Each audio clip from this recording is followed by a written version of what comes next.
नमस्कार दोस्तों, कैसे हैं आप सब। आज मैं आपको कक्षा 10 के 8वें अध्याय जीव जनन कैसे करते हैं अर्थात how to reproduce in living things के बारे में बताऊंगा। जीव जनन कैसे करते हैं, इसमें सबसे पहली चीज़ होती है कि जनन। जनन किसे कहते हैं और इसको कैसे परिभाषित करेंगे। आइए सबसे पहले जानते हैं कि हम लोग जनन अर्थात रिप्रोडक्शन क्या होता है। जनन, इसे प्रजनन भी कहा जाता है और इसकी अंग्रेजी होती है रिप्रोडक्शन। रिप्रोडक्शन जो शब्द है वह अंग्रेजी भाषा के दो शब्दों री का मतलब होता है पुनः और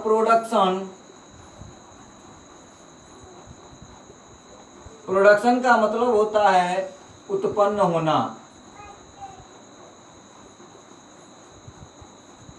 रिप्रोडक्शन का मतलब हुआ कि दोबारा उत्पन्न होना ही जनन या रिप्रोडक्शन कहलाता है। अब इसकी परिभाषा देखेंगे कि जीवों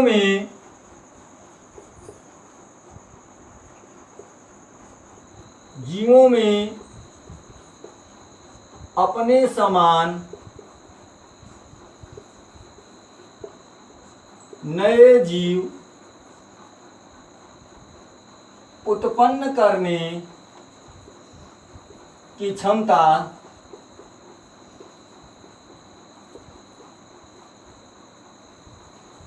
जनन कहलाती है।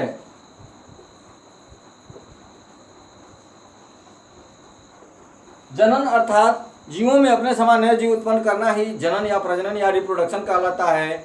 और प्रत्येक जीवधारी को अपनी वंशागत पीढ़ी को बनाए रखने के लिए जनन आवश्यक होता है। अब जनन के बाद दूसरी चीज हम देखेंगे कि जीवन काल। जीवन काल किसे कहते हैं। जीवन काल को अंग्रेजी में लाइफ पीरियड बोला जाता है। लाइफ पीरियड अर्थात जीवन काल। देखते हैं कि प्रत्येक जीवधारी का एक निश्चित जीवन काल होता है। जीवन काल का मतलब होता है कि किसी भी जीवधारी के जन्म से जिस दिन वह पैदा होता है उस दिन से लेकर उसके प्राकृतिक मृत्यु अर्थात नेचुरल डेथ के बीच का जो समय होता है उसे हम लोग लाइफ पीरियड या जीवन काल कहते हैं। देखेंगे हम लोग कि जीवधारी के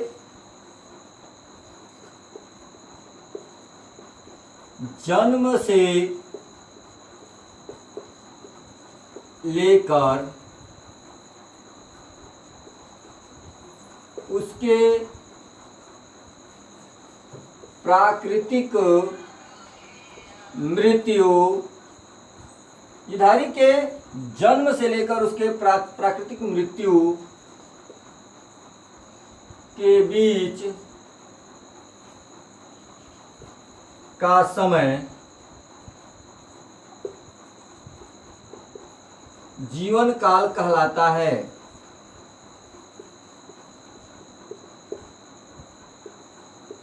कोई भी जीवधारी जिस दिन उसका जन्म होता है और जब वह मरता है उसी समय को हम लोग जीवन काल या लाइफ पीरियड कहते हैं। और प्रत्येक जीवधारियों का अलग अलग जीवन काल होता है। उदाहरण के तौर पर देखेंगे हम लोग मानव का जीवन काल। मानव का वैज्ञानिक नाम होमो सेपियंस होता है और इसका जीवन काल होता है 60 से 70 वर्ष। उसी तरह से तितली का जीवन काल 1 सप्ताह। तितली का जीवन काल लगभग 1 सप्ताह होता है। तोते का जीवन काल लगभग 140 वर्ष होता है और कछुए का जीवन काल 150 वर्ष होता है। उसी प्रकार से घरेलू मक्खी का वैज्ञानिक नाम साइंटिफिक नेम होता है मस्का निम्नो और इसका जीवन काल 1 दिन का होता है। इसी तरह से प्रत्येक जीवधारी, केले का देखेंगे, केले का जीवन काल 2 वर्ष का होता है। इस प्रकार से प्रत्येक जीवधारी की एक निश्चित जीवन काल होता है। अब हम जानेंगे कि जो जनन है कितने प्रकार का होता है। जनन के प्रकार अर्थात टाइप्स ऑफ रिप्रोडक्शन या काइंड्स ऑफ रिप्रोडक्शन। जनन के प्रकार में हम जानेंगे कि जनन कितने प्रकार का होता है। देखेंगे हम लोग कि जनन जो होता है मुख्यतः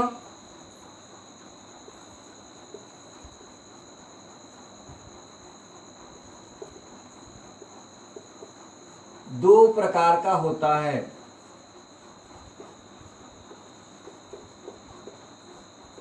जनन दो प्रकार का होता है। सबसे पहला जो जनन होता है, पहला प्रकार होता है, उसे हम लोग पहला होता है अलैंगिक जनन।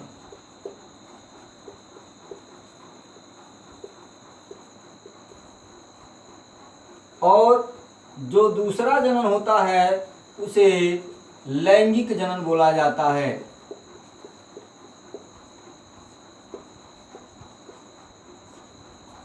Sexual reproduction.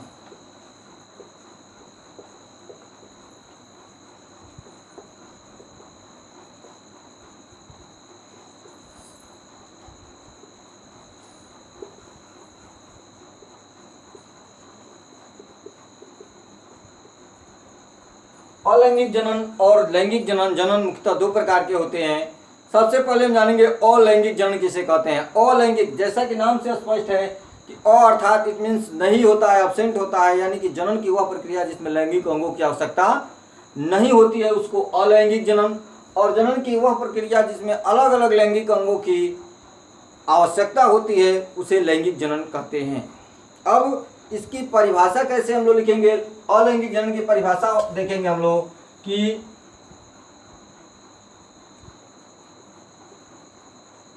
जनन की वह प्रक्रिया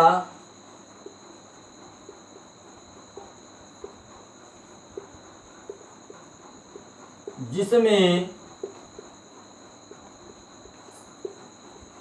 एकल जीव द्वारा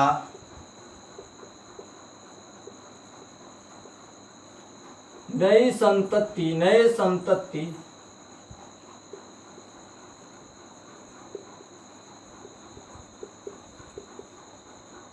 नए संतति का निर्माण होता है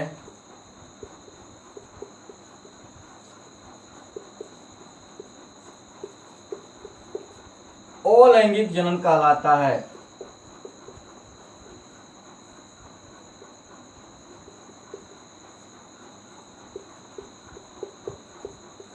जनन की वह प्रक्रिया जिसमें एकल जीव द्वारा नए संतान की उत्पत्ति होती है, नए संतति की उत्पत्ति होती है, अलैंगिक जनन कहलाता है।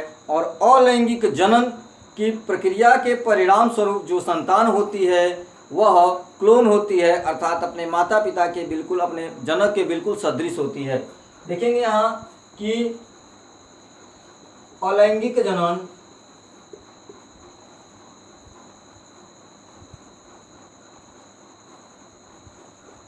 द्वारा उत्पन्न संतान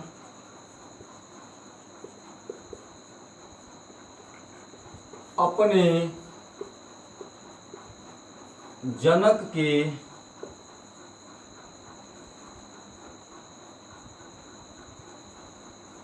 बिल्कुल समरूप, जिसे क्लोन बोला जाता है, क्लोन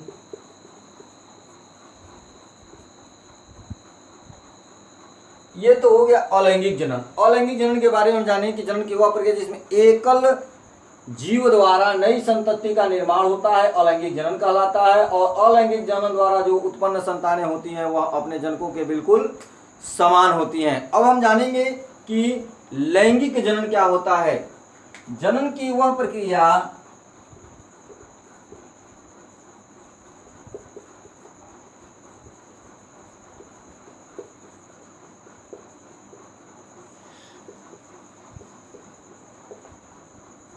जनन की वह प्रक्रिया जिसमें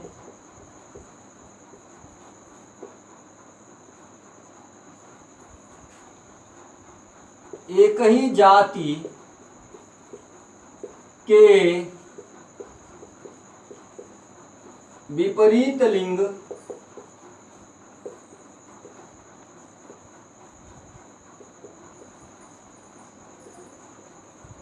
मेल और फीमेल देखेंगे, एक ही जात के विपरीत लिंग वाले जीवों से नई संतति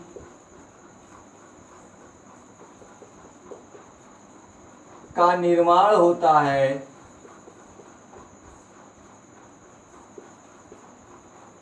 लैंगिक जनन कहलाता है।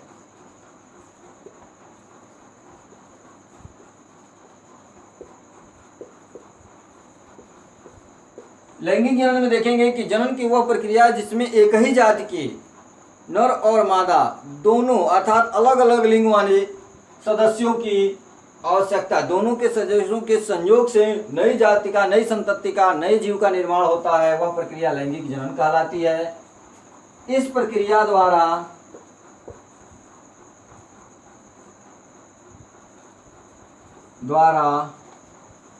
उत्पन्न जो जीव होता है अपने जनक के कभी भी समान नहीं होता। अपने जनक अर्थात माता पिता जनक के समान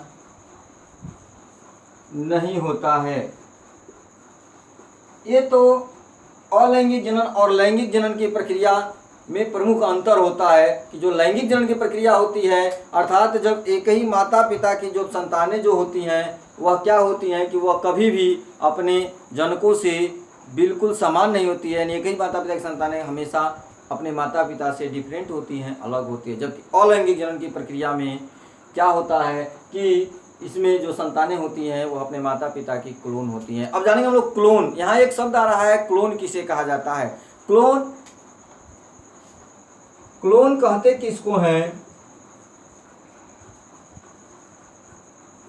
क्लोन का मतलब होता है कि आनुवांशिक और संरचनात्मक रूप से एक समान जो संतान होती है उसे क्लोन कहते हैं। आनुवांशिक एवं संरचनात्मक रूप से समान संतान क्लोन कहलाती है।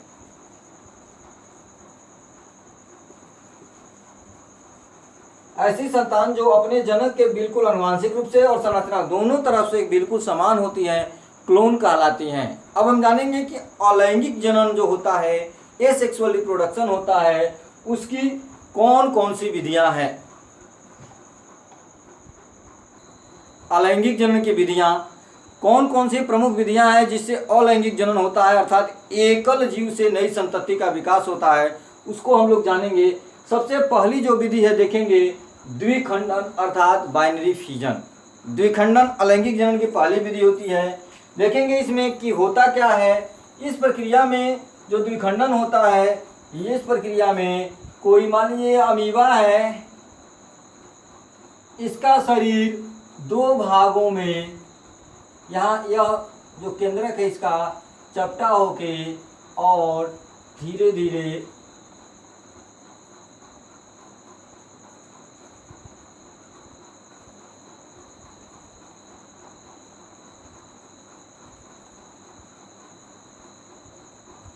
अमीबा में देखेंगे द्विखंडन कैसे होता है और अंत में यहाँ से दब जाता है और दो कोशिकाएं अलग अलग बना लेती है। यहाँ से डिवाइड होकर दो पीस अर्थात द्विखंडन अर्थात एक जीवधारी से दो जीवधारियों का निर्माण बाइनरी फिजन होता है। जीवधारी एक ही है, एकल जनक से नई संतति, नया जीव देख रहे हैं, दो जीव बन रहा है।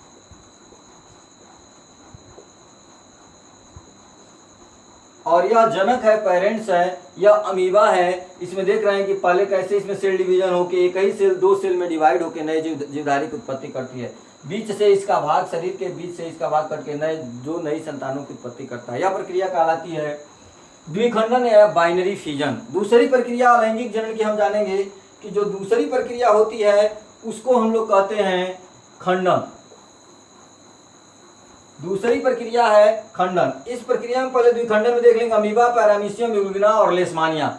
लेशमानिया जो जीवधारी है जो लेशमानिया जीव है यह एक कोशिकीय होता है और इससे लेशमानिया से काला अजार या ब्लैक फीवर रोग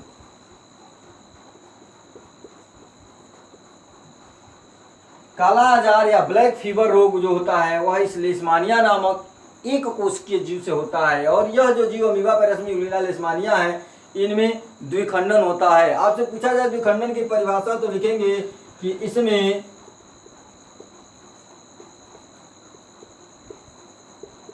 जीवधारी का शरीर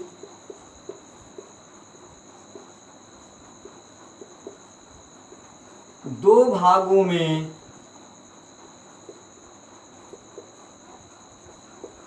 विभाजित होकर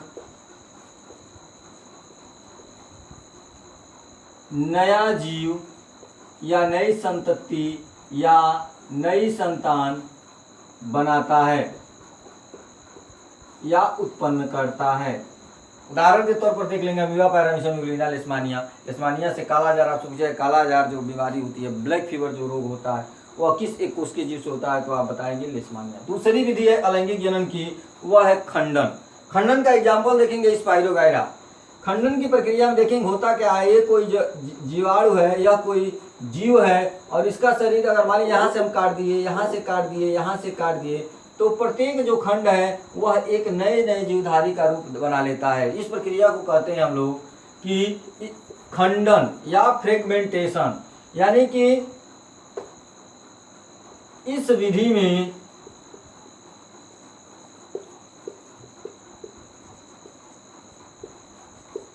जीवधारी के शरीर का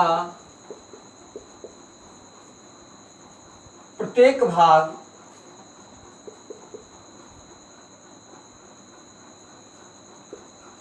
नए जीव को उत्पन्न करता है। उदाहरण के तौर पर देखिए स्पाइरोगाइरा में यह प्रक्रिया होती है। तीसरा जो अलैंगिक जनन की विधि है वह है मुकुलन। मुकुलन को कलिकोत्पादन भी बोला जाता है। मुकुलन का एक और नाम है कलिको उत्पादन। और इसके एग्जाम्पल में आते हैं ईस्ट और हाइड्रा। देखेंगे इसमें होता क्या है, मान लीजिए ये कोई हाइड्रा है, हाइड्रा का जो शरीर है, हाइड्रे के शरीर यह हाइड्रा है और यह हाइड्रा जो होता है इसके शरीर के किसी भाग में एक उभार हो जाता है, संरचना फूल जाती है। यहाँ यह संरचना जो है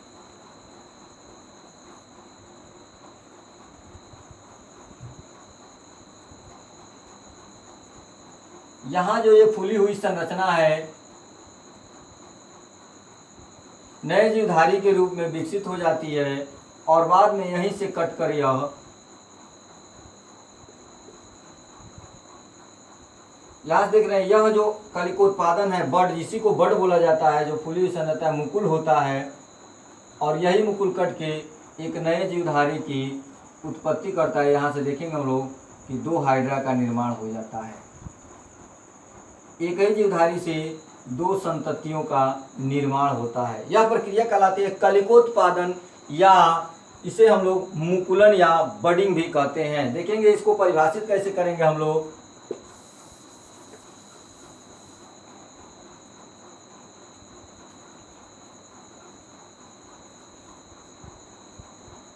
अलैंगिक जनन की इस विधि में जो जीवधारी के शरीर का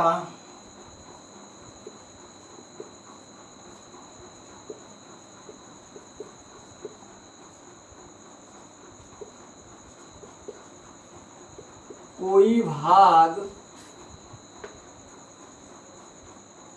फूलकर या उभार के रूप में निकल जाता है, फूलकर नए जीव की उत्पत्ति करता है।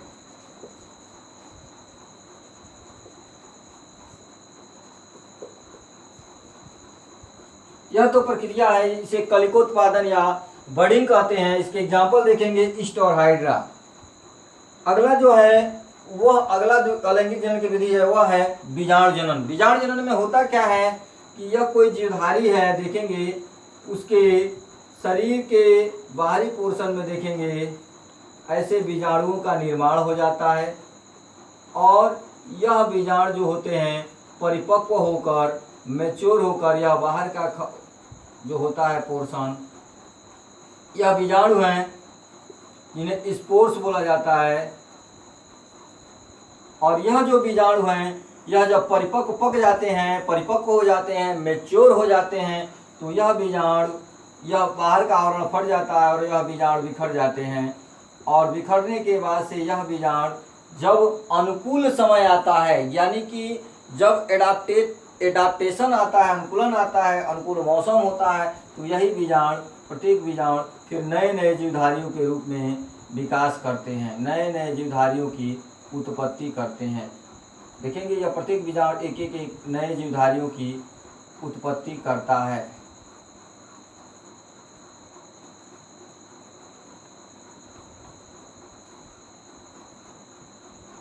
इस तरह से प्रत्येक बीजाणु जो होता है, स्पोर्स जो होता है, वह नए नए जीवधारियों की उत्पत्ति करता है।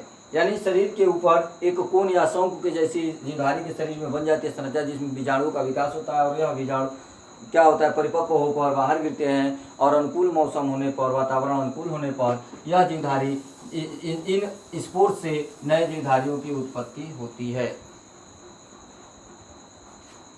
इसके एग्जाम्पल देखें, मास, फर्न, राइजोपस आदि में यह प्रक्रिया होती है। इसमें जीवधारी के शरीर के ऊपर शंकु की तरह संरचना बनती है और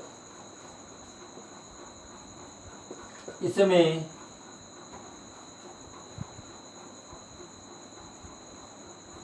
बीजाणु बनते हैं परिपक्व होकर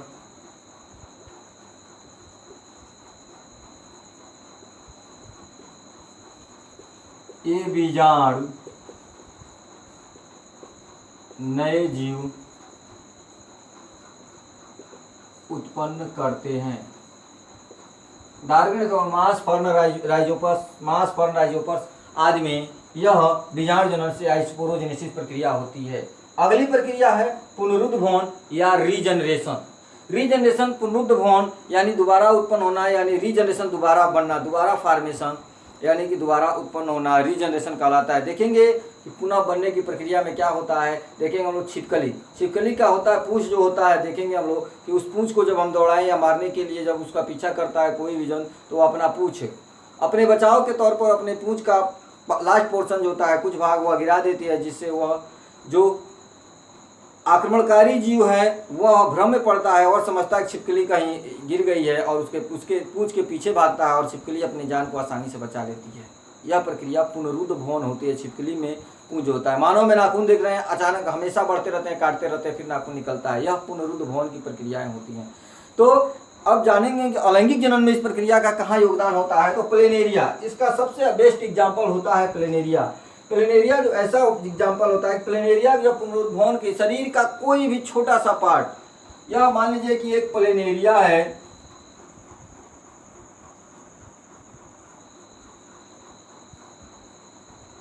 यह प्लेनेरिया, इसके शरीर का कोई भी छोटा पार्ट अलग कर दिया जाए, चाहे कितना हो खंडों में, प्रत्येक पार्ट, यह छोटा सा पार्ट भी एक नए प्लेनेरिया को बना ले, प्रत्येक पार्ट जितने खंड काट दें, प्रत्येक खंड एक नए प्लेनेरिया का निर्माण कर दे, तो यह प्रक्रिया कहलाती है कि पुनरुद्भवन, रीजनरेशन।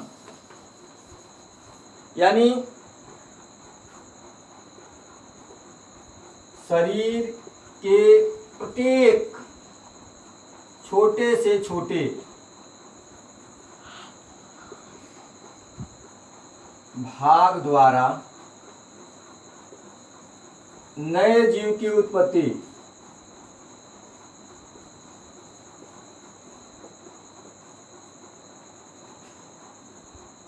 पुनरुद्भवन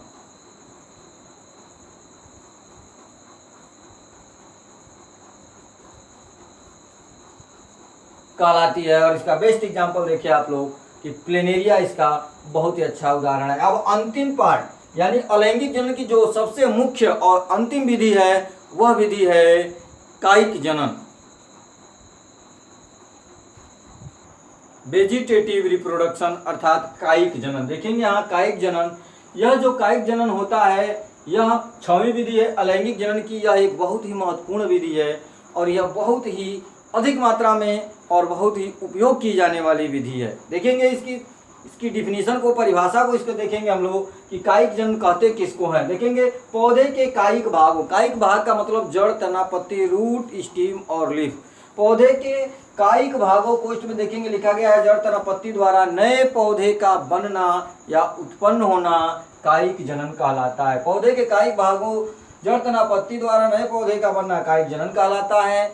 कायिक जनन की जो प्रक्रिया होती है 2 प्रकार की होती है, 2 प्रकार से होती है, एक प्राकृतिक कायिक जनन और एक कृत्रिम कायिक जनन। प्राकृतिक कायिक जनन का मतलब होता है जो प्राकृतिक रूप से अर्थात स्वतः होने वाली प्रक्रिया है उसको प्राकृतिक कायिक जनन। देखेंगे प्राकृतिक कायिक जनन यानी नेचुरल वेजिटेटिव रिप्रोडक्शन कहते किसको हैं, तो पौधे के कायिक भागों में स्वतः होने वाली यह जनन प्रक्रिया कायिक प्राकृतिक कायिक जनन कहलाती है। यानी जो स्वयं हो, सेल्फ हो, अपने आप होने वाली प्रक्रिया होती है उसे प्राकृतिक कायिक जनन कहा जाता है। और यह जो प्रक्रिया होती है प्राकृतिक कायिक जनन यह जो होती है वह देखेंगे जड़ द्वारा किसमें होती है, तने द्वारा किसमें होती है और पत्ती द्वारा। जड़ द्वारा देखेंगे डहेलिया, सता और शकरकंद, इनमें अगर जड़ को हम काट के कहीं लगा दे तो नए पौधे की उत्पत्ति कर देते हैं। तने द्वारा देखेंगे लहसुन, अदरक, हल्दी, आलू, अरबी आदि में तना काट के लगाया जा सकता है, कहीं भी ये नए तने द्वारा नए पौधे की उत्पत्ति हो सकती है। तने द्वारा नए पौधे की उत्पत्ति होती है। पत्ती द्वारा देखेंगे बहुत महत्वपूर्ण चीज होती है, अक्सर पूछा जाता है कि कौन सा ऐसा पौधा है जो पत्तियों से नए पौधे को उत्पन्न करता है। तो एग्जाम्पल के तौर पर हमेशा अपने दिमाग में कंसेप्ट रखेंगे कि ब्रायोफिलम जिसे अजूबा भी कहा जाता है और बिगोनिया, ये 2 पौधे ऐसे हैं कि जिनकी पत्तियों से ही नए पौधे की उत्पत्ति हो जाती है। ये तो हो गए प्राकृतिक कायिक जनन की विधि। दूसरी जो विधि है कृत्रिम कायिक जनन, आर्टिफिशियल, जैसा कि नाम से स्पष्ट है कृत्रिम रूप से, यानी कि मानव द्वारा। पौधे में इस प्रकार का जनन मानव द्वारा स्वयं विकसित किया जाता है, यानी सेल्फ कराया जाता है, अपने आप नहीं होता है, मानव निर्मित विधि होती है, इसे प्राकृतिक कृत्रिम कायिक जनन कहते हैं। और यह भी विधि देखेंगे कि ये कैसे होता है, तो इसमें पहली विधि है कटिंग या कलम लगाना। गुलाब, गन्ना, अंगूर, देख रहे हैं गुलाब, गन्ना और अंगूर होता है, इनको काट के हम लगा सकते हैं, कलम लगाते हैं। और कलम 2 प्रकार की होती है, जानेंगे यहाँ हम लोग कि एक पड़ी कलम होती है, पड़ी कलम, और एक होती है खड़ी कलम। जो गन्ना लगाते हैं उसमें पड़ी कलम लगाते हैं, गुलाब लगाते हैं उसमें खड़ी कलम, 2 तरह से कलम लगाते हैं। दूसरी विधि है लेयरिंग, लेयरिंग अर्थात दाब विधि, प्रेशर देके। नींबू, कनेर, सेब, देख रहे हैं इनमें अगर इनके तने के या पौधे के तने के किसी भाग को क्या करते हैं, मिट्टी में दबा देते हैं, प्रेशर दे देते हैं और कुछ समय बाद उसको काट के नए पौधे की उत्पत्ति की जा सकती है। रोपण विधि जिसको ग्राफ्टिंग बोलते हैं हम लोग, लेयरिंग के बाद से ग्राफ्टिंग अर्थात रोपण विधि। शरीफा, गुलाब और अंगूर में यह जो विधि होती है यह प्रयुक्त की जाती है रोपण विधि। गुटी बांधना, हवा से हवा में ही, वायु में ही पौधे के किसी भाग में मिट्टी और वृद्धि हार्मोन का प्रयोग करके बांध दिया जाता है और नए पौधे की काट के उस डाली को अलग जगह लगा के नए पौधे की उत्पत्ति की जाती है। इसका एग्जाम्पल है अमरूद और संतरे में गुटी जो बांधना होता है, यह प्रक्रिया की जाती है। ये तो अलैंगिक जनन की संपूर्ण विधि हो गई। अब मैं अपने अगले पार्ट में बताऊंगा लैंगिक जनन और उत्तक संवर्धन क्या होता है, मानव में जनन प्रक्रियाएं कैसे होती है। दोस्तों वीडियो अच्छा लगे, समझ में आए तो लाइक, शेयर, सब्सक्राइब करना न भूलें। तब तक के लिए धन्यवाद।